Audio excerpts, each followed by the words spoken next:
Hello students, Hindi target classes में आपका स्वागत है। कल की क्लास में हमने देखा था स्वरों से रिलेटिव एमसीक्यूज। आज हम पढ़ेंगे व्यंजन से रिलेटिव एमसीक्यूज। हिंदी में व्यंजनों की संख्या कितनी है? हम देखेंगे 30, 33, 35, 36। कितनी है हिंदी में व्यंजनों की संख्या? 33। आंसर बी होगा।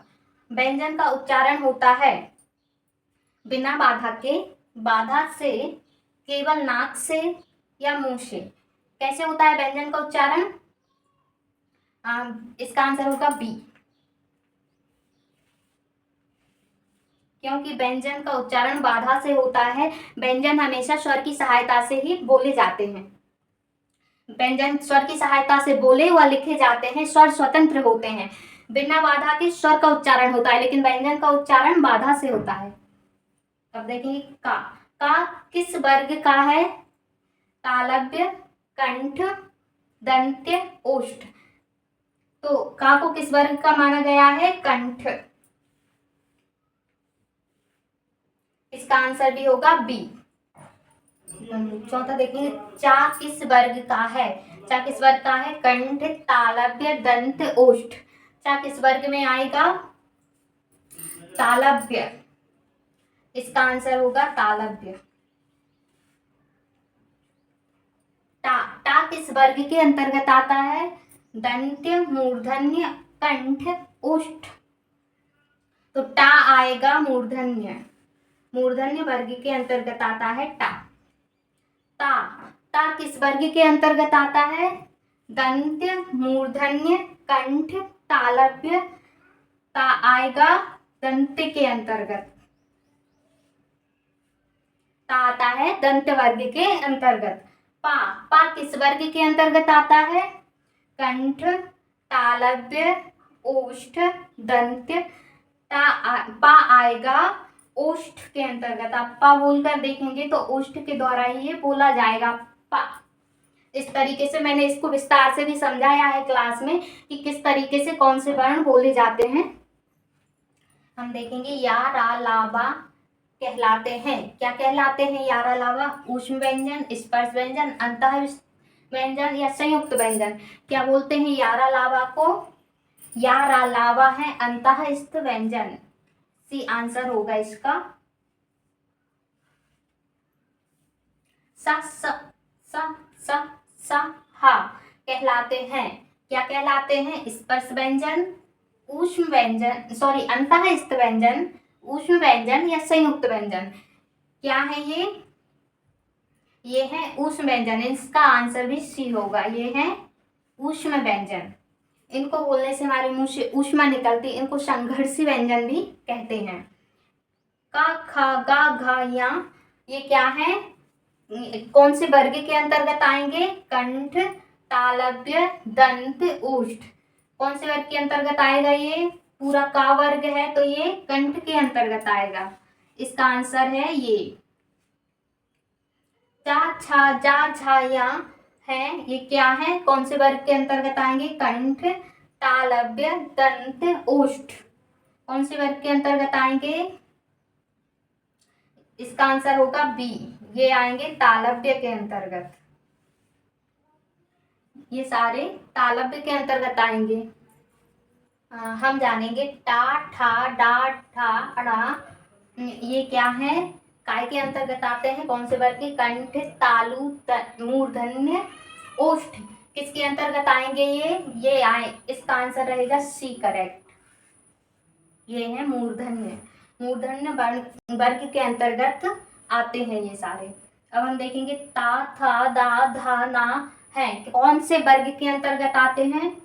कंठ, तालव्य, दंत, ओष्ठ। इसका आंसर है सी। ये दंत के अंतर्गत आते हैं, दंत वर्ग के अंतर्गत आते हैं। पा, फा, बा, भा, मा है, ये कौन से वर्ग के अंतर्गत आते हैं?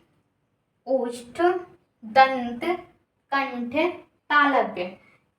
इसका आंसर है ये ओष्ठ के अंतर्गत आते हैं ये सारे वर्ण।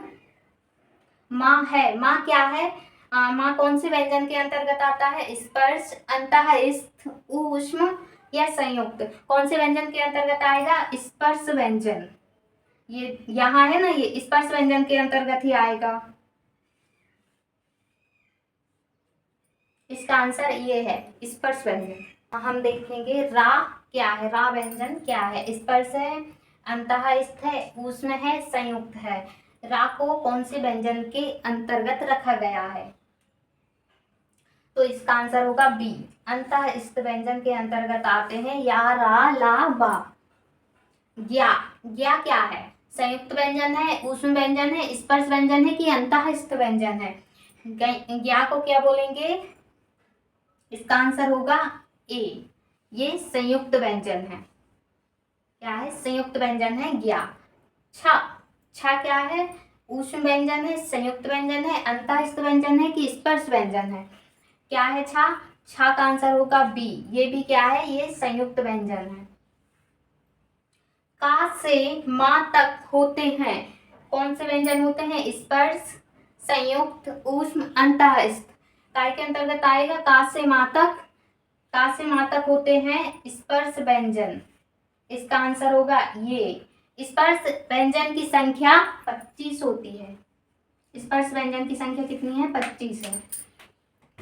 और हाँ, रा को क्या बोलते हैं? रा को प्रकंपित व्यंजन भी बोलते हैं, लुंठित व्यंजन भी बोलते हैं। ये क्वेश्चन बार बार आ चुका है कि प्रकंपित व्यंजन कौन सा है? तो प्रकंपित व्यंजन रा है। पार्श्विक व्यंजन कौन सा है? या, रा, ला, वा। बताइए पार्श्विक व्यंजन के अंतर्गत कौन सा आता है? इसका आंसर होगा सी, ला, पार्श्विक व्यंजन है। वा क्या है? ओष्ठ वर्ग में आता है, दंतोष्ठ है, ऊष्म है कि दंत है? क्या है वह? बताइए। इसका आंसर होगा बी, वह क्या है? वह दंतोष्ठ है। इंपॉर्टेंट क्वेश्चन है, ये पूछा गया है बार बार। वह क्या है? दंतोष्ठ है। दांत और ओठों द्वारा इसका उच्चारण होता है, आप बोलकर देख सकते हैं, वह, दांत और ओठों द्वारा। अल्प प्राण व्यंजन वर्णों की संख्या कितनी है? अल्प प्राण व्यंजन वर्णों की संख्या 19, 10, 14, 16। कितनी है? 19। इसका आंसर होगा ये, 19 अल्प प्राण व्यंजन वर्णों की संख्या है। वर्ग के 2 या 4 वर्ण आते हैं, काय में आते हैं? अल्प प्राण, महाप्राण, अघोष, सघोष। किसके अंतर्गत आएंगे? इसका आंसर होगा बी, महाप्राण के अंतर्गत वर्ग का दूसरा और चौथा वर्ण आते हैं।